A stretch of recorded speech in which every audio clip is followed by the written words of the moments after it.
Hello किज्जू, कैसे है? मेरा बच्चा लोग अच्छा होगा। बेटा पढ़ाई ठीक चल रही है। बेटा हम लोग डिस्कस कर रहे हैं माइक्रोब्स इन ह्यूमन वेलफेयर की डीपीपी नंबर 2। ठीक है, चलो। बेटा पहला क्वेश्चन हमसे पूछ रहा है कि अगर group of bacteria used in biogas production is, वो ग्रुप ऑफ बैक्टीरिया जिसे हम बायोगैस के प्रोडक्शन में इस्तेमाल करते हैं उन्हें क्या बोलते हैं? ठीक है, देखो बेटा हमने क्या पढ़ा है कि बायोगैस प्रोडक्शन में हम ग्रुप ऑफ बैक्टीरिया को यूज करते हैं। एक चीज इंपॉर्टेंटली समझना कि बायोगैस में मेनली मिक्सचर ऑफ गैसेस है, उनमें हाइड्रोजन सल्फाइड कार्बन डाइऑक्साइड भी होती है, बट सबसे मेजर अमाउंट में जो गैस प्रोड्यूस होती है वो मीथेन।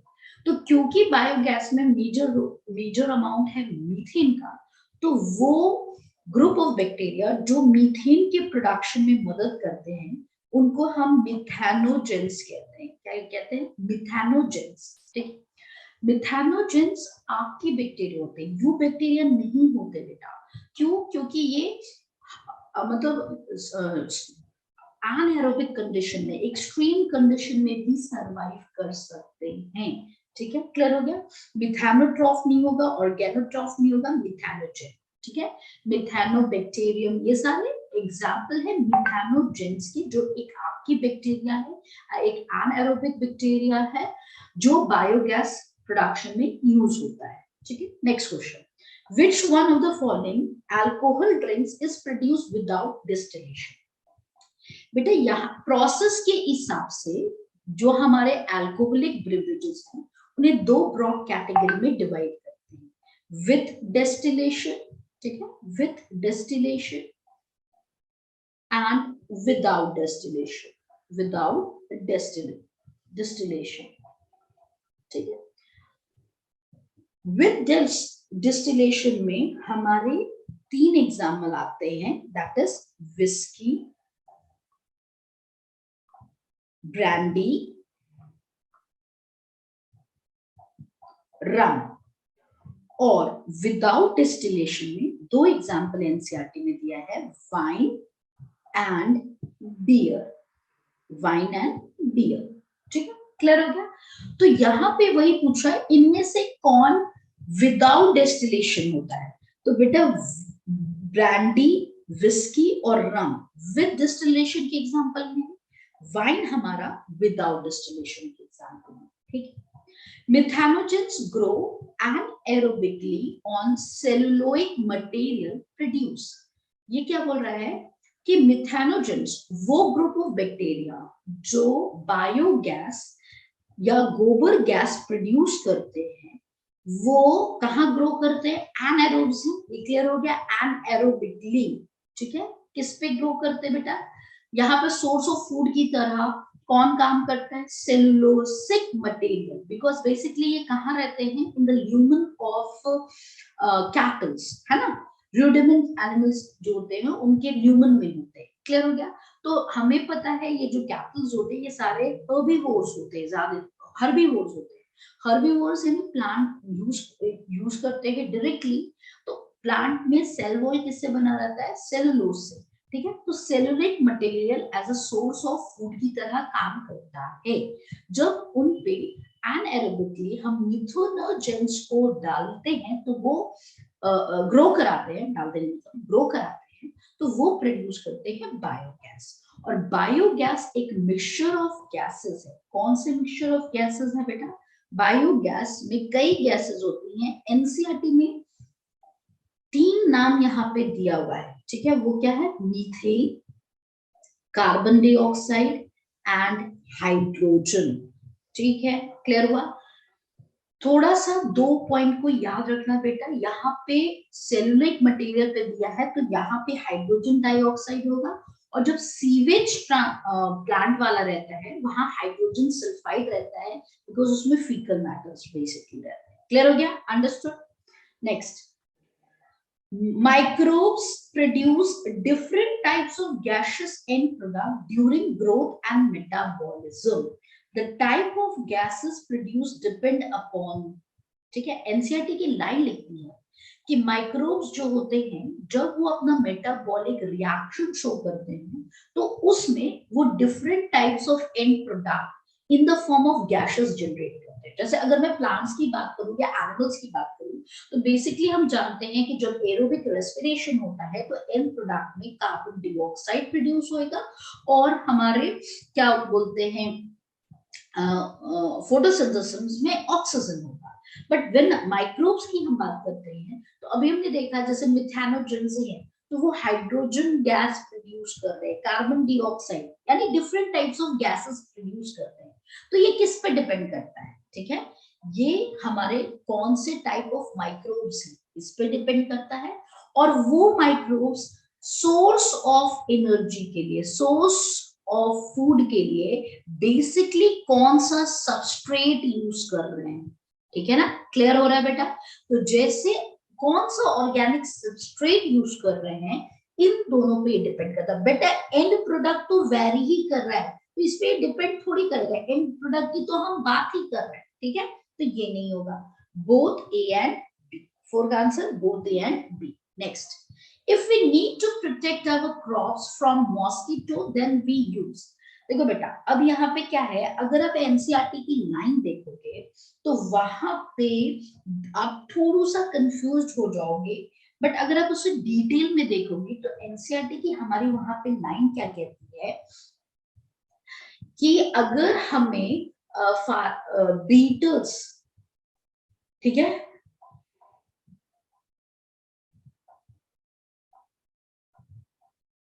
देखो यहाँ पे एनसीईआरटी में लाइन में क्या होता है, वहां पे दो नाम है जिससे बच्चे कंफ्यूज हो जाते हैं, एक अफाइड से रीड करने का और एक मॉस्किटो से रीड करने का, ठीक है।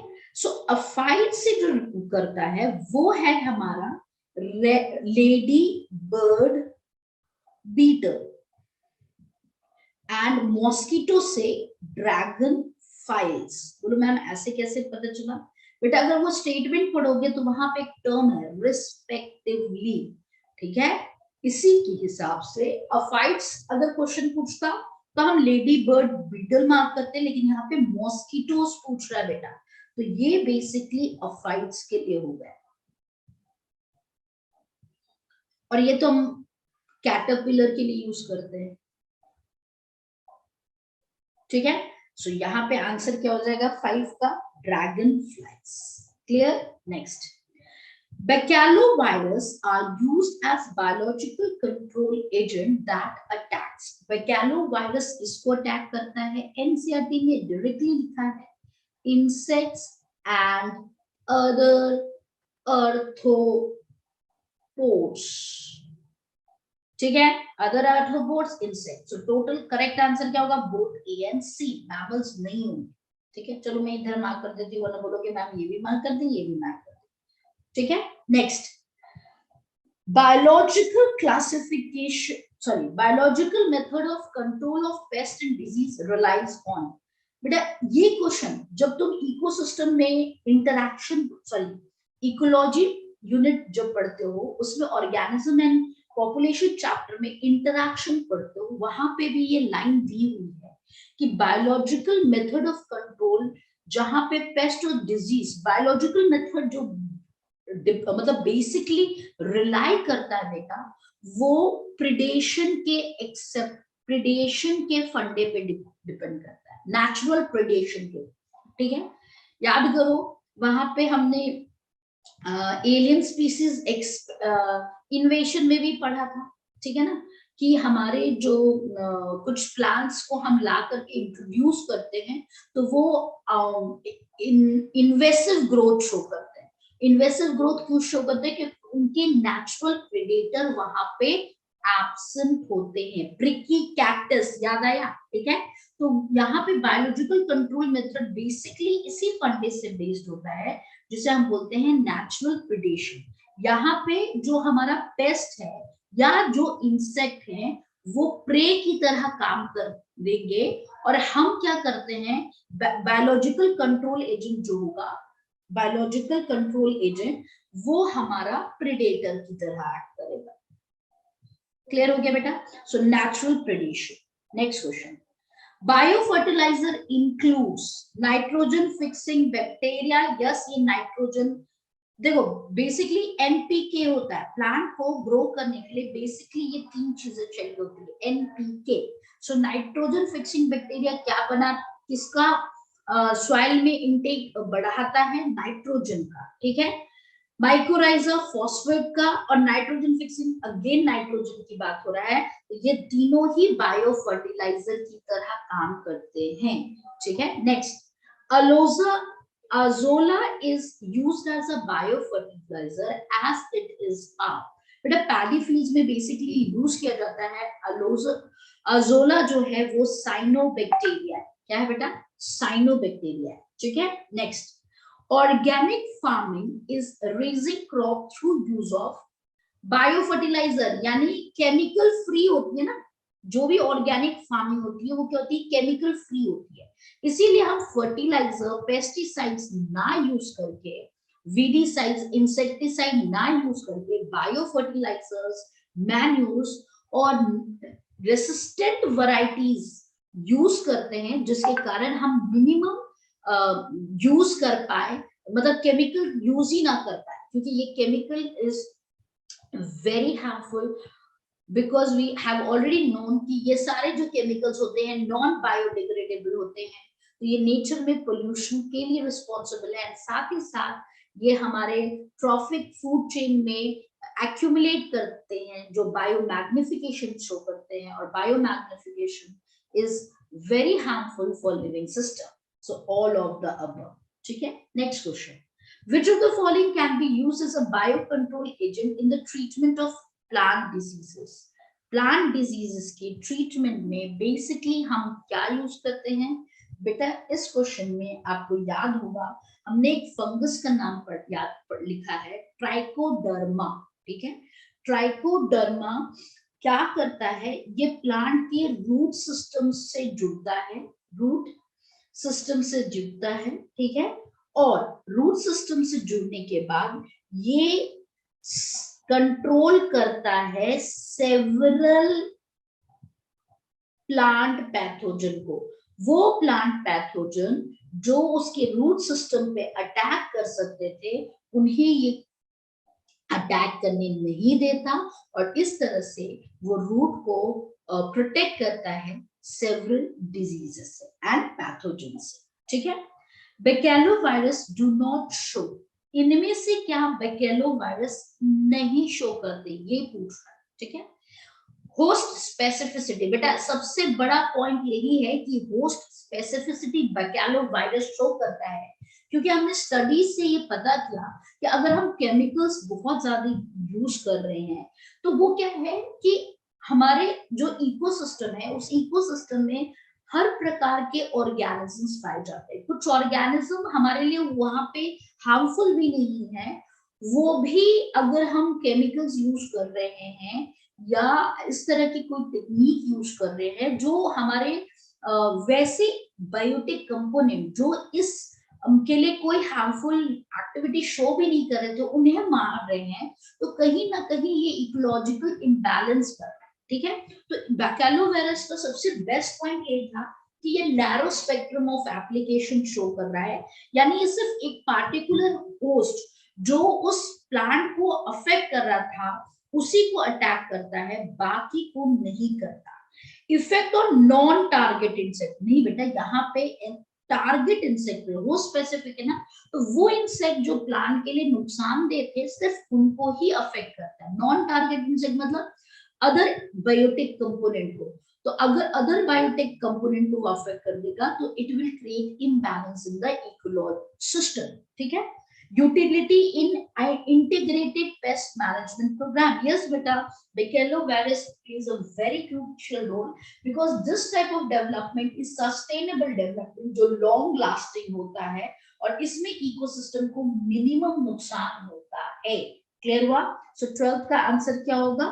Effect on non target insect. Next, a biocontrol agent to be a part of an integrated system must have, अभी मैंने बोला उनको नैरो स्पेक्ट्रम होना चाहिए और क्या होना चाहिए, स्पीशीज स्पेसिफिक होना चाहिए, ठीक है। स्पीशीज स्पेसिफिक है सिम्बायोटिक, बेटा सिम्बायोटिक होना मस्ट नहीं है, ठीक है, free living and broad spectrum. बेटा ब्रॉड स्पेक्ट्रम होगा तो क्या होगा कि वो जो हमारे अदर इंसेक्ट्स हैं उनको भी किल करने लगेगा और it will be a bad thing, ठीक है। नैरो स्पेक्ट्रम तो सही है, बट सिम्बायोटिक के कारण ये हम नहीं मार्क करेंगे। स्पीशीज स्पेसिफिक सही है, and inactive on non target organism, it should be only active to target organism.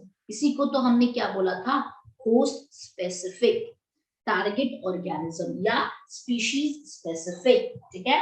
तो the correct answer will be D. Next question हमसे क्या पूछ रहा है, ऑर्गेनिक फार्मिंग क्या क्या इंक्लूड करता है, पेस्टिसाइड्स और फर्टिलाइजर बायोलॉजिकल ओरिजिन के हो, यानी सिंपल लैंग्वेज में मैं बोलूं, ये स्टेटमेंट में लिख दिया बायो फर्टिलाइजर की बात कर रहा है एंड बायोलॉजिकल कंट्रोल मेथड की बात कर रहा है, ठीक है। तो यस, ऑर्गेनिक फार्मिंग हम केमिकल फ्री होती है तो बायो फर्टिलाइजर हम यूज करते हैं, बायो फर्टिलाइजर, एंड हम क्या यूज करते हैं, biological control agent, biological control agents, ठीक है। तो ये सही है। इंटीग्रेटेड पेस्ट मैनेजमेंट, यस, अगर हम पेस्ट मैनेजमेंट प्रोग्राम यूज करेंगे तो नैरो जोन जो नॉन टारगेट इंसेक्ट को अफेक्ट ना करे, सिर्फ टारगेट इंसेक्ट को ही अफेक्ट करे, ये सस्टेनेबल डेवलपमेंट है, लॉन्ग लास्टिंग है, और इनमें इकोसिस्टम का मिनिमम लॉस होता है। Locally develop paste resistant varieties, yes, pesticides, insecticide, weedicides, ये सारे हार्मफुल केमिकल हैं और ये केमिकल non biodegradable है, that leads to accumulation in the nature as well as food chain, and this is very harmful for the living organism. So all of the above. Next question, the organism which are used to enrich the nutrient quality of soils are, वो organism basically biofertilizer कहलाते हैं, और bio fertiliser के रूप में हम क्या क्या यूज कर सकते हैं, बैक्टीरिया, साइनोबैक्टीरिया एंड फंजाई, तीनों के तीनों। Next, the symbiotic association of fungi with the root of higher plant, fungi और रूट ऑफ हायर प्लांट का जो एसोसिएशन है उसे माइकोराइजा कहते हैं, and it is a very fruitful association, क्योंकि ये जो माइकोराइजल एसोसिएशन है ये सरफेस एरिया इंक्रीज करता है, जिससे फास्फोरस का अपटेक बढ़ जाता है, वाटर का एब्जॉर्प्शन प्लांट के द्वारा बढ़ जाता है, एंड ड्राउट कंडीशन में और पैथोजेंस के अगेंस्ट भी ये काम करते हैं, स्ट्रेस कंडीशन, एक्सेसिव सैलिनिटी में भी ये इंपॉर्टेंट रोल प्ले करते हैं। तो इस तरह से ये फंजाई प्लांट को हेल्प करती है, एंड इन रिटर्न वो प्लांट इसे फूड एंड शेल्टर प्रोवाइड करता है। तो इस तरह के एसोसिएशन को हम सिम्बायोटिक एसोसिएशन कहते हैं, एंड माइकोराइजा। लाइकेन की बात करते हैं बेटा, तो लाइके भी सिम्बायोटिक एसोसिएशन शो करता है, but it is between fungi and algae, cyanobacteria, जिसे ब्लू ग्रीन एल्गे भी कहते हैं। क्लियर हुआ, understood. Next, the most common algal partner of mycorrhiza belong to genus, याद रखना है ग्लोमस, एनसीईआरटी में ये दिया हुआ है, ठीक है, ग्लोमस मोस्ट कॉमन है। Which of the following helps in the absorption of phosphorus from soil, अभी जस्ट बताया mycorrhizal association, कौन सा एसोसिएशन बताया बेटा, माइकोराइजल एसोसिएशन, माइकोराइजा, ठीक है। और माइकोराइजा यहाँ पे कौन सा है, माइकोराइजा कौन सा है, ये ग्लोबुलस है, ठीक है। क्लियर हुआ, ठीक है बेटा, क्लियर हो गया यहाँ तक, कोई भी प्रॉब्लम आप लोगों को। Next question, which of the following is wrongly matched, इनमें से कौन रॉन्गली मैच है, डिटर्जेंट, लाइपेज, यस बेटा हमने पढ़ा है कि बेसिकली जो ऑयल स्टेन होते हैं बेटा वो लिपिड्स के होते हैं, और जो क्लोथ्स को ऑयल स्टेन से फ्री करने के लिए हम डिटर्जेंट यूज करते हैं, उनमें हम लाइपेज एंजाइम यूज करते हैं। लाइपेज वो एंजाइम है जो लिपिड को डिग्रेड करता है, ठीक है। क्लॉट ब्लास्टर, स्ट्रेप्टोकाइनेज, यस बेटा, क्लॉट ब्लास्टर, अगर हमारे ब्लड में क्लॉटिंग है तो उसे प्रिवेंट करने के लिए हम जो यूज करते हैं that enzyme is streptokinase. Fruit juice को क्लियर करने में, मार्केट के फ्रूट जूस और यहाँ पे जो डिफरेंसेस आता है, इस फ्रूट जूस को क्लियर करने में जो एंजाइम यूज होता है वो पेक्टिनेज होता है। अल्कोहल नाइट्रोजनेस, बेटा नाइट्रोजनेस एंजाइम हमने कहाँ पढ़ा है, नाइट्रोजन फिक्सेशन में। और अल्कोहल में बेसिकली जो यूज होता है बेटा ईस्ट, साइक्रोमाइसीस सर्वाइसीस, इसीलिए बियर ईस्ट बोलते हैं। और यहाँ पे जो एंजाइम होता है जाइमेज एंजाइम होता है। So this is wrongly matched. ठीक है, next question. a biocontrol agent used for pest butterfly caterpillar is, बेटा ऑलरेडी डिस्कस किया, बीटी सैशेस हम यूज करते हैं, पोर्स डालते हैं वाटर में, वो फिर उस पर वाटर छिड़कते हैं, वो कैटरपिलर खाते हैं और उनमें टॉक्सिन जनरेट होता है जो उसको किल करता है। तो दैट इज योर बैसिलस थेरोजेनेसिस। ठीक है, which of the following is used in the formation of beer and bread? बेटा बियर और ब्रेड के लिए, दोनों के लिए ईस्ट यूज किया जाता है। और ईस्ट इसीलिए बियर के लिए जो यूज होता है उसे ब्यूअर्स ईस्ट कहते हैं, ब्रेड के लिए जो यूज होता है उसे बेकर ईस्ट कहते हैं, और वो होता है साइक्रोमाइसीस सेरेवाइसी। ठीक है, next, which of the following is called baker's yeast and beer yeast? अभी जस्ट बताया Saccharomyces cerevisiae. broad spectrum antibiotics are the one which attack pathogenal host. ठीक है बेटा, ब्रॉड स्पेक्ट्रम एंटीबायोटिक वो होता है ओनली पैथोजन को अटैक करे, ये नहीं होता है अ वाइड रेंज। पैथोजन को अटैक करने वाले को एंटीबायोटिक बोलते हैं, लेकिन ब्रॉड स्पेक्ट्रम का मतलब क्या हुआ, जो वाइड रेंज ऑफ पैथोजन पे अटैक करे उन्हीं को हम ब्रॉड स्पेक्ट्रम एंटीबायोटिक्स बोलते हैं। ठीक है, next, an enzyme that stimulate generation of barley seed। ठीक है, वो कौन सी होती है बेटा, याद करो एलोल लेयर वाले में हमने पढ़ा था कि जिब्रेलिन हार्मोन के साथ हमारा जो एलोल लेयर होता है वो प्रोटीन ग्रैन्युल रिच होता है। वो कौन सी प्रोटीन में generally based protein enzyme generate करता है, दैट इज अल्फा अमाइलेज। ठीक है, ये कहाँ पढ़ा था, किस चैप्टर में पढ़ा था, याद करो, जब हमने प्लांट फिजियोलॉजी का last chapter growth and development पढ़ा था, वहां पे जब हम हार्मोन्स पढ़े थे तो हमने वहां पे एसेस पढ़ा था। ठीक है ना, तो वहां पे पढ़ा था ना इंडोस्पर्मस है, उसी टाइम में यहाँ पे पढ़ा था ना अल्फा अमाइलेज एंजाइम का। नेक्स्ट क्वेश्चन क्या बोल रहा है, फुल फॉर्म ऑफ बीओडी। बेटा अब इसमें कुछ समझाने की बात नहीं, ये डायरेक्ट क्वेश्चन है। बायोकेमिकल ऑक्सीजन डिमांड बीओडी को बोलते हैं। Filtration and sedimentation in sewage treatment involve. बेटा सीवेज ट्रीटमेंट में प्लांट में बेसिकली दो स्टेप्स होते हैं, that is primary and secondary. Primary में बेसिकली हम सॉलिड्स वेस्ट को हटाते हैं, तो इसके लिए दो स्टेप्स होते हैं, फिल्टरेशन एंड योर सेडिमेंटेशन। तो सेडिमेंटेशन एंड फिल्टरेशन किसमें आ गया बेटा, सेडिमेंटेशन एंड फिल्टरेशन हमारे प्राइमरी ट्रीटमेंट्स में आ गए। ठीक है, बायोलॉजिकल ट्रीटमेंट नहीं। ठीक है, in biological treatment when BOD of sewage is reduced significantly the effluent is then passed। बेटा इससे पहले मैंने DPP में हमने बताया था कि जब BOD रिड्यूस हो जाता है तब हम इसे सेटलिंग टैंक में पास करते हैं। कहाँ पास करते हैं, सेटलिंग टैंक में, ताकि जो हमारे फ्लॉक्स हैं वो सारे सेटल्ड हो जाए, और उसी को हम क्या बोलते हैं, एक्टिवेटेड स्लज, है ना, याद आया। एरेशन टैंक नहीं बचा, एरेशन टैंक को स्टार्टिंग में करते हैं ताकि हमारा जो फ्लॉक्स है उसका नंबर बढ़े।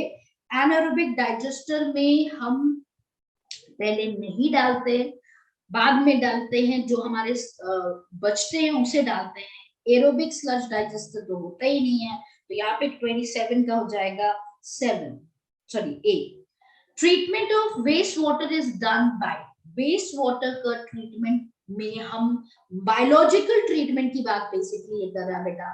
तो बायोलॉजिकल ट्रीटमेंट में हम माइक्रोब्स यूज करते हैं, और ये जो माइक्रोब्स होते हैं वो ऑटोट्रॉफिक नहीं होते हैं, ये जो हमारे माइक्रोब्स होते हैं बेसिकली ये हेट्रोट्रॉफिक माइक्रोब्स होते हैं। कौन होते हैं, हेट्रोट्रॉफिक माइक्रोब्स। तभी तो वो ऑर्गेनिक वेस्ट पे बेसिकली डिपेंड करते हैं as a source of food energy. ठीक है, After secondary treatment, the part of activated sludge is passed back into aeration tank as inoculum, while most of the part of activated sludge pass to, बेटा हमने भी इससे पहले देखा कि most of the part कहाँ हो जाएगा, एनारोबिक स्लज डाइजेस्टर में, ठीक है। Next, which of the following is correctly matched for the product produced by them? Clear हो गया, करेक्टली मैच पूछ रहा है। पेनिसिलियम नोटाटम एसिटिक एसिड नहीं करती बेटा, एंटीबायोटिक करती है, याद आया, एंटीबायोटिक अलेक्जेंडर फ्लेमिन, ठीक है। Saccharomyces cerevisiae, yes it is yeast, और ईस्ट को ही हमने ब्रूअर्स ईस्ट कहा है। ब्रूअर्स ईस्ट क्यों कहा है बेटा, क्योंकि वो अल्कोहलिक ब्रिवरेजेस, और अल्कोहलिक ब्रिवरेजेस ही इथेनॉल है, so this is correct. Acetobacter एसिटी antibiotic नहीं बेटा, ये एसिटिक एसिड के प्रोडक्शन में यूज होता है। मिथानोबैक्टीरियम, ये मिथानोजेंस है। मिथानोबैक्टीरियम क्या है बेटा, मिथानोजेंस है, और मिथानोजेंस किसका प्रोडक्शन करते हैं, बायोगैस का या गोबर गैस का, ठीक है, क्लियर हो गया। लैक्टिक एसिड के प्रोडक्शन में लैब बैक्टीरिया होता है, लैक्टिक एसिड बैक्टीरिया जिसे लैक्टोबैसिलस कहते हैं, ठीक है। सो करेक्ट मार्क करना है, B is the correct answer. Next, okay, I hope बच्चा मेरे किड्स को सारे क्वेश्चन क्लियर हुए होंगे, सारे डाउट्स क्लियर होंगे, पढ़ते रहने का, stay blessed, stay healthy. Thank you kids.